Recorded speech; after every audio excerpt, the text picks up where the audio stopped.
Please subscribe and hit the bell for never miss a video. Magnetic force. This video will somehow help you to have a broader or deeper understanding about magnetism and magnetic force exerted by a magnet. This video is related to Quarter 3, Module 2 of Science 4.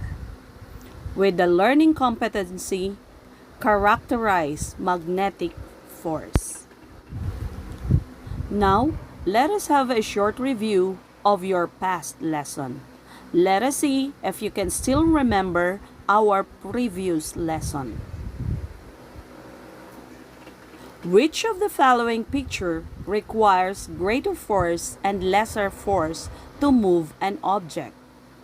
Box the object that requires a greater force and encircle for those that requires lesser force.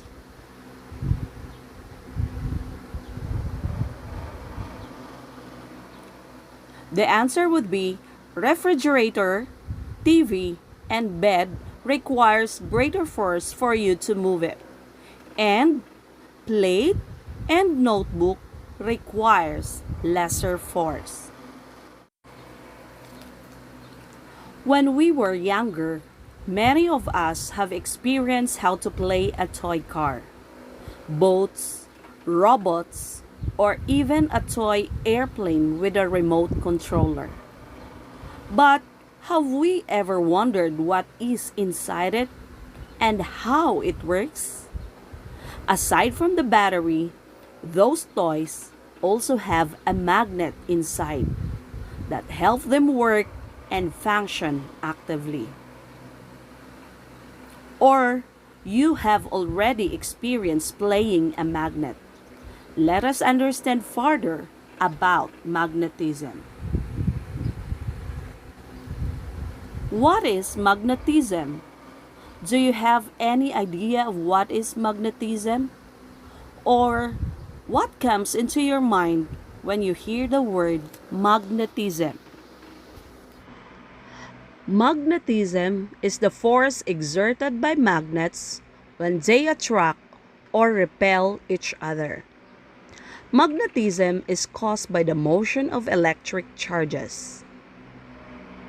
In this lesson, you will always encounter the word attract and repel. What is attract? Attract is the force by which one object attracts another. The attraction for iron.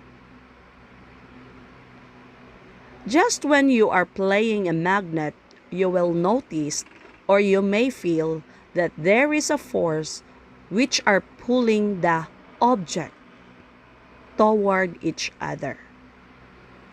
How about repel or repulsion? Repel or repulsion is to turn away or reject. You will notice or you may feel that there is a force which are pushing the object away from each other. Let us define what is a magnet. When we say magnet, it is a piece of iron or an ore, alloy, or other material that has its component atoms so ordered that the materials exhibits properties of magnetism, such as attracting other iron containing objects or aligning itself in an external magnetic field. Magnets have invisible magnetic field which attract objects made of iron and nickel. Magnets has two magnetic poles, the North Pole and the South Pole. In our illustration, South Pole is represented by letter S in blue color, and the North Pole is represented by letter N in red color. Now, let us discuss the two magnetic poles. Try to observe its pair of magnets. In the illustration, some pair of magnets are brought together in an opposite poles, and others are of the same poles. You have to keep in your mind that when two magnets are brought together with the opposite poles, they will attract one another. But the like poles will repel one another. Try to observe the illustration of what is happening to the magnetic field of a certain magnets during attraction and repulsion. When magnets attract, the magnetic force is pulling toward itself. During repulsion or repel, the magnetic force is pushing away from itself. Now, let us have a short activity. For the direction, tell whether the pair of magnets will attract or repel. What is your answer? The answer for number 1 is attract. Number 2, attract. Number 3, repel. And number 4, attract. Number 3 is repel because the poles are the same. While number 1, 2, and 4, the answer is attract because, as you can see, the poles are opposite. Remember, magnets are attracted to 3 types of metals. These metals are made of nickel, iron, and cobalt. Common items that contain nickel are belt buckles, bra hooks, bracelets, brass fixtures, coins, hairpins, and hand tools. How about common items that contain iron? These are the appliances like refrigerators, washing machines, clothes dryers, stoves, and dishwashing.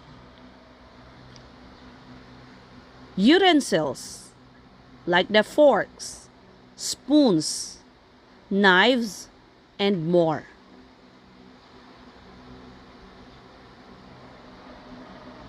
Common items that contain cobalt. These are metal-plated objects, buckles, buttons, zippers, and snaps. This also may include costume jewelry, utensils, and tools. You have to keep in mind that materials which are non-metals are not attracted by magnets.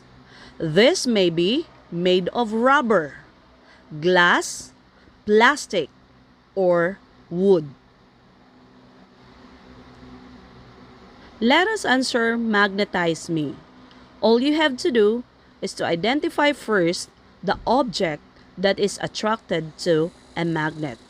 All you have to do is to put a check on the object that is attracted to magnets and cross if not attracted. Copy and answer on a piece of paper.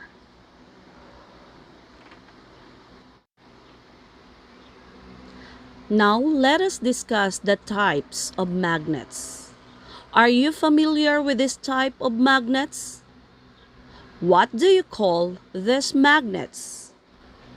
These types of magnets are called the U-shaped magnet, the horseshoe magnet, the ring magnet, the bar magnet, cylindrical magnet, circular magnet, or sometimes it is called a button magnet.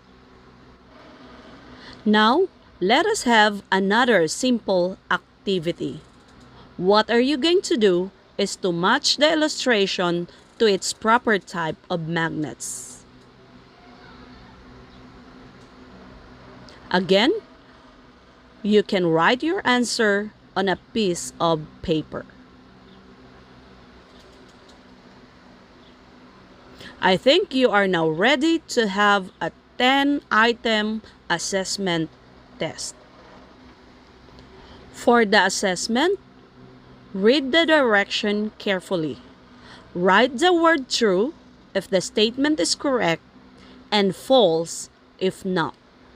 Write your answer on a sheet of paper.